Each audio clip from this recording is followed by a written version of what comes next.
आपका नाम क्या है? जी मेरा नाम अरुण कुमार। अरुण कुमार। आप कहाँ के रहने वाले हैं सर? जी मैं दिल्ली का ही हूँ। दिल्ली का रहने वाले हैं सर। आप मुझे ये बताइए कि 4 तारीख को दिल्ली में एमसीडी चुनाव है, ठीक है सर।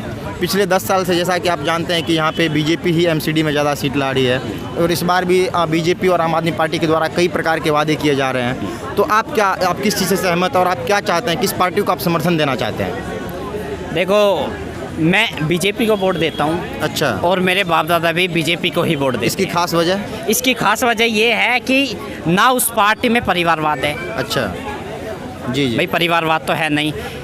आप जानते हैं प्रधानमंत्री नरेंद्र मोदी जी से पहले अटल बिहारी वाजपेयी थे, आज वो हमारे बीच नहीं रहे जी। तो आपने देखा होगा ना उनके बच्चे थे। ये एक ऐसे लोग हैं जिनको अपने ना परिवार से मतलब होता, ना ही इनको किसी रुपया पैसा, ना ही इनके मन में कोई लोभ लालच होता। ये धरती पे आते हैं सिर्फ और सिर्फ देश का भला करने के लिए। अच्छा। राष्ट्र के लिए ये लोग काम करते हैं जी। और आज हमें इस देश को ऐसे ही नेताओं की ज़रूरत है जो अपने लिए नहीं, राष्ट्र के लिए काम करे, देश के लिए काम करे, देश की जनता के लिए काम करे। अच्छा। ऐसे ही लोगों की आज हमें आवश्यकता है, ऐसे ही मुख्यमंत्री और ऐसे ही प्रधानमंत्री की। क्योंकि भैया 70 सालों से हम लोग देख चुके हैं किस कदर एक ही परिवार को, आप जानते हैं जब से मैं, आज मेरी उम्र ना 25 साल हो चुकी है, मैंने शुरू से बचपन से लेके अभी तक एक ही परिवार का नाम सुना है जी। राजीव गांधी, इंदिरा गांधी, संजय गांधी, फलाना गांधी, ढिंगना गांधी, गांधी। अच्छा। मैं 1 साल से लेके 20 साल की उम्र तक मैंने सिर्फ गांधी सुना है राजनीति में, और कोई सुना ही नहीं है। 2014 के बाद में मुझे पता चला है कि राजनीति क्या चीज़ है। अच्छा। और राजनीति करने वाले कोई और भी लोग हैं, मोदी जैसे, योगी जैसे, अमित शाह जैसे, जेपी नड्डा जी जैसे। नहीं तो मैं तो गांधी सुनता हुआ आ रहा था।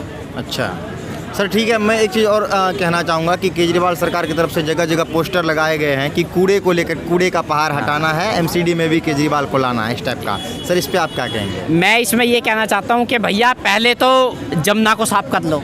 अच्छा। 2018 में इन्होंने बोला था कि भैया हम जमुना को साफ करेंगे। जमुना अभी तक साफ नहीं हुई है, जबकि पहले से ज़्यादा मैली हो गई है, पहले से ज़्यादा गंदी हो गई है। और उसमें एक साफ करने के लिए अब केमिकल छिड़का जा रहा है। अच्छा। हाँ जी, खबर आई थी कि छठ के टाइम में ऐसा कुछ हो रहा है। जी। छठ के टाइम में क्यों याद आया है, जबकि छठ माई की पूजा तो हर साल आती है। भाई इतने दिन से कहाँ था?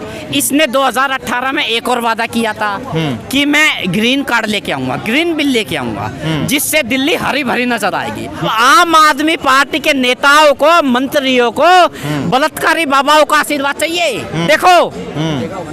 अच्छा सर, एक चीज़ मैं आपसे पूछना चाहूँगा, खैर ये ठीक है जी। मैंने कुछ लोगों से बातचीत करी तो लोगों का सर ये है कि वो चाहते हैं कि हाँ बीजेपी एमसीडी में फिर से ज़्यादा सीट लाए, लेकिन सर लोगों की छोटी छोटी शिकायत है कि रोड लेवल पे काम नहीं हुआ, जहाँ पे एमसीडी का मतलब कि अधिकार है कि हाँ वहाँ एमसीडी काम कर सकती है।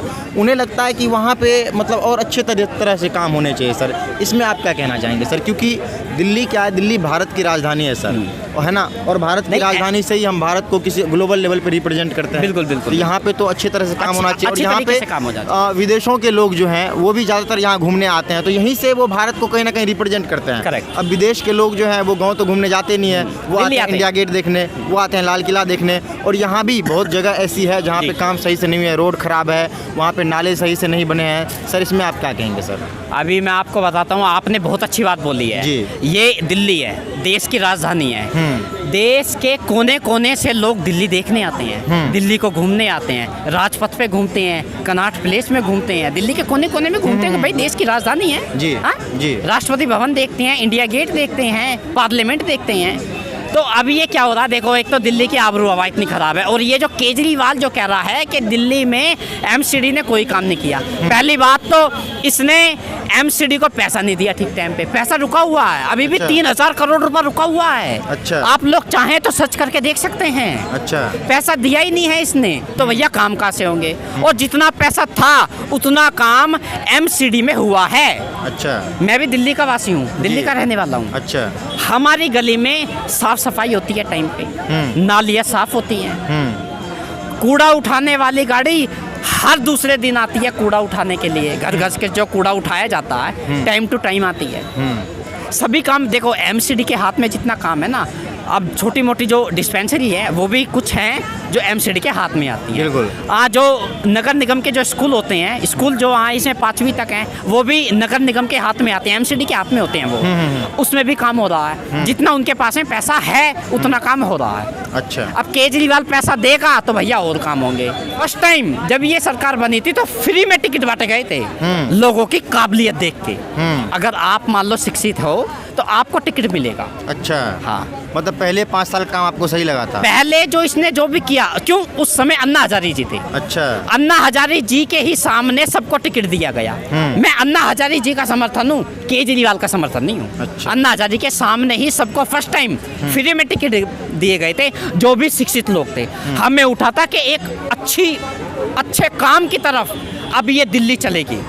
दिल्ली में एक लो उठेगी, एक ज्वाला उठेगी। ज्वाला तो उठी नहीं भैया। हमें तो लगा था कि भैया नायक फिल्म की तरह एक अनिल कपूर आया है, ये तो शक्ति कपूर निकला। बताओ। ठीक है सर, धन्यवाद सर मेरे से बात करने के लिए, आपका थैंक यू। तो दोस्तों ऐसी खबरों के लिए बने रहिए आप डेली राज के साथ। धन्यवाद।